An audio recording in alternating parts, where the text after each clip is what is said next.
हाँ तो चलो विद्यार्थी में तो welcome to Karnavati Bihar high school standard 10 विषय विज्ञान। अपने ये लेसन चल रहा था नियंत्रण, लेसन 7 नियंत्रण एवं समन्वय।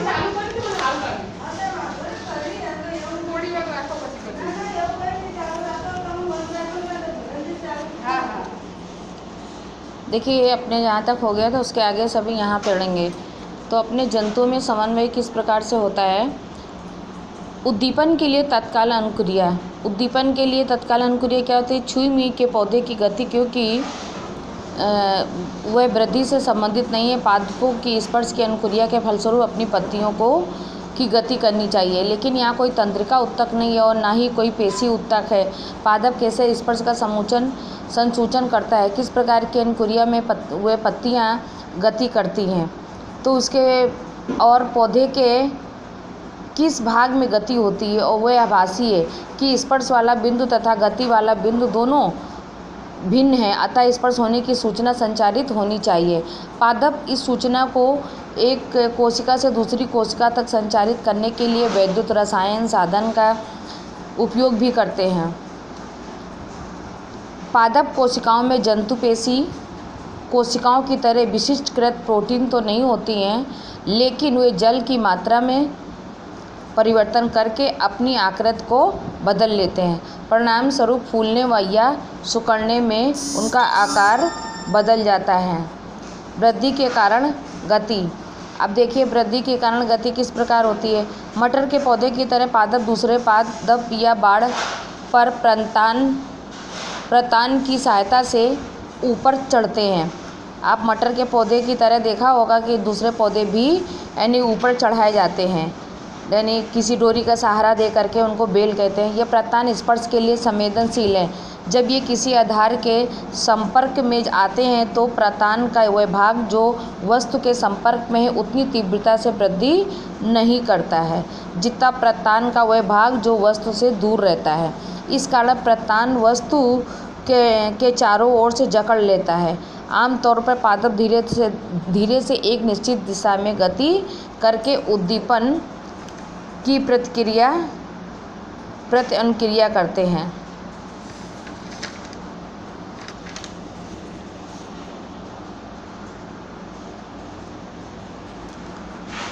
छुई मुई देखिए नीचे, छुई मुई में स्पर्श की अनुक्रिया की गति बहुत तीव्र है। दूसरी ओर रात और दिन की अनुक्रिया में पुष्पों की गति बहुत मंद है। पादप की वृद्धि संबंधित गतियाँ भी मंद होती हैं।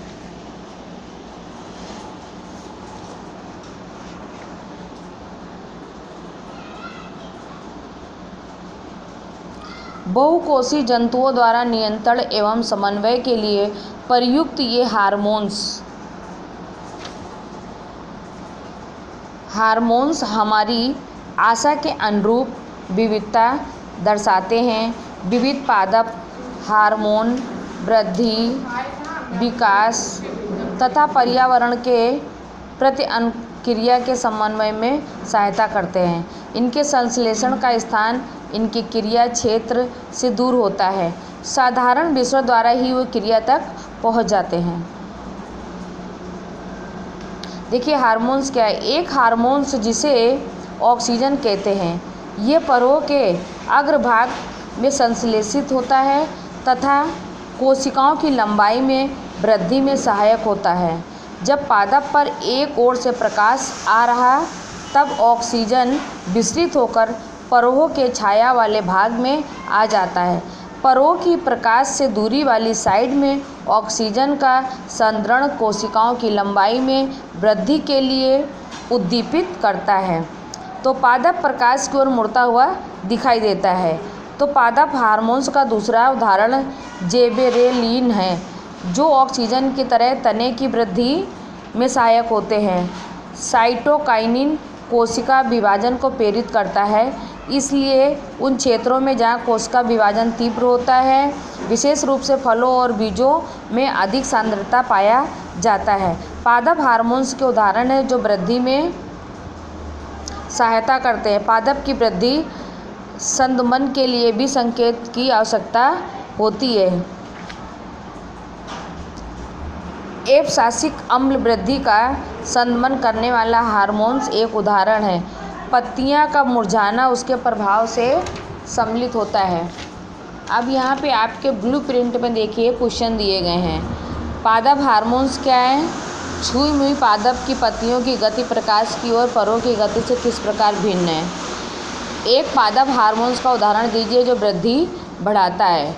किसी सारे के चारों ओर के प्रतान की वृद्धि में ऑक्सीजन किस प्रकार सहायता करता है? तो ये क्वेश्चन अभी हमने जो ये पॉइंट पढ़ा है इसके अंदर ही सारे क्वेश्चन के जवाब हैं। अब देखिए यहाँ पे जंतुओं में हार्मोन्स किस प्रकार का होता है? विषम परिस्थिति में देखिए, जैसे गिलहरी को लीजिए, जब विषम परिस्थिति में वह तो क्या महसूस करती है? वह अपना शरीर लड़ने के लिए या भाग जाने के लिए तैयार करती है। दोनों ही बहुत जटिल क्रियाएं होती हैं जिसे नियंत्रित तरीके से अत्यधिक ऊर्जा की आवश्यकता होती है। अनेक प्रकार के भिन्न भिन्न ऊतकों का उपयोग होगा तथा उनकी परिकृत क्रियाएं मिलकर ये कार्य करेंगी।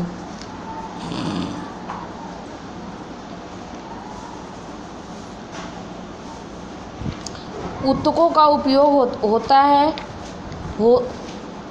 उपयोग होगा तथा उनकी एकीकृत क्रियाएं मिलकर ये कार्य करेंगे। लड़ना या दौड़ना दो एकांतर क्रियाएं एक दूसरे से बिल्कुल भिन्न हैं।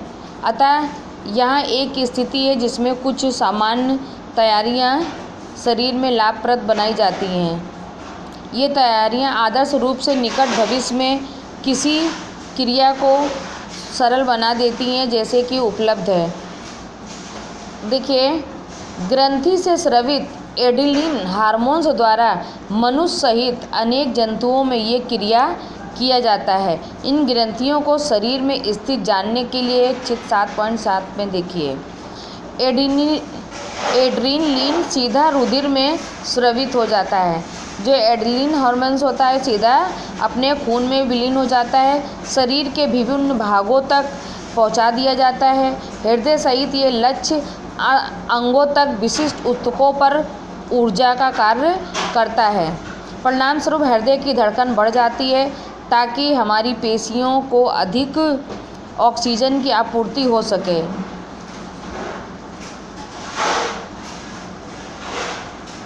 इन अंगों की छोटी धमनियों के आसपास की पेशियां सिकुड़ जाती हैं। ये रुधिर की दिशा हमारी कंकाल पेशियों की ओर कर दिया जाता है। देखिए, पादपों में हार्मोन्स होते हैं दिशिक वृद्धि को नियंत्रित करते हैं। जंतु हार्मोन का क्या कार्य करते हैं इसके बारे में हम उनकी भूमिका की कल्पना करेंगे। दशिक वृद्धि में नहीं कर सकते। हमने जीव जंतु को प्रकाश या गुरुत्व पर आश्रित एक दिशा में अधिक वृद्धि करते कभी नहीं देखा होगा, लेकिन यदि इसके बारे में और अधिक चिंतन करें तो उसका साक्षी होगा कि शरीर में सावधानीपूर्वक नियंत्रित स्थानों पर वृद्धि होती है। पादप अपने शरीर पर अनेक स्थानों पर पत्तियां उगाते हैं, लेकिन हम अपने चेहरे पर अंगुलियां नहीं उगाते। हमारे शरीर की अभिकल्पना बच्चों की वृद्धि के समय भी सावधानीपूर्वक अनुरक्षित है। तो ये समझने के लिए संबंधित वृद्धि में हार्मोन्स कैसे सहायता करते हैं। देखिए, अब नमक के पैकेट आपको हार्मोन्स के विषय में बताए जा रहे हैं। कुछ उदाहरणों की परीक्षा करते हैं। नमक के पैकेट पर हम सबने देखा आयोडीन युक्त नमक या आयोडीन से संबंधित हमें अपने आहार में आयोडीन युक्त नमक लेना चाहिए। क्यों आवश्यक है? ये इसमें आउटी ग्रंथि को थायरॉक्सिन हार्मोन्स बनाने के लिए आयोडीन आवश्यक है। थायरॉक्सिन कार्बोहाइड्रेट, प्रोटीन तथा वसा के उपचय का हमारा शरीर में नियंत्रण करता है, तो उसके लिए उत्कृष्ट संतुलन उपलब्ध कराया जा सके। थायरॉक्सिन के संश्लेषण के लिए आयोडीन अनिवार्य है। तो जब आयोडीन की कमी हो जाती है तो क्या हो जाता है? संभवतः हमें ग्वाइटर से ग्रसित हो जाते हैं, ग्वाइटर के रोग हो जाते हैं। बीमारी का एक लक्षण फूली हुई गर्दन है। और मनुष्यों में कभी कभी ऐसे व्यक्तियों के संपर्क में आते हैं जो बहुत छोटे या बौने होते हैं। तो इसमें क्या अधिक लंबे होते हैं तथा कभी आश्चर्य हो जाता है कि कैसे होता है ये सब। तो पीयूष ग्रंथि से स्रावित होने वाले हार्मोन्स में वृद्धि हार्मोन है, इनका नाम इंगित करता है। वह बाल्यकाल में इस हार्मोन्स की कमी हो जाती है तो लोग बौनेपन का कारण बन जाते हैं, यानी उनकी लंबाई पर्याप्त मात्रा में नहीं होती। यौन आरंभ से संबंध, क्योंकि नर में टेस्टोस्टेरोन तथा मादा में एस्ट्रोजन का स्राव होता है। तो अपने हार्मोन्स के विषय में, आयोडीन के विषय में जानकारी प्राप्त करिए। तो अभी विद्यार्थी मित्रों, हमने जितना यहाँ तक आपको पढ़ा है तो इसको आप अच्छी तरह से फिर से पढ़िए और आपके प्रश्नों के जवाब हैं वो कुछ प्रश्न अभी हम करवा दे रहे हैं, सॉल्व करवा दे रहे हैं, 3-4 क्वेश्चन है और बाकी के भी जब पार्ट कंप्लीट होगा अभी हम नेक्स्ट वीडियो में भी थोड़ा बता रहे हैं। इसी के साथ आप जुड़े रहिए हमारे साथ नेक्स्ट वीडियो में देखने के लिए।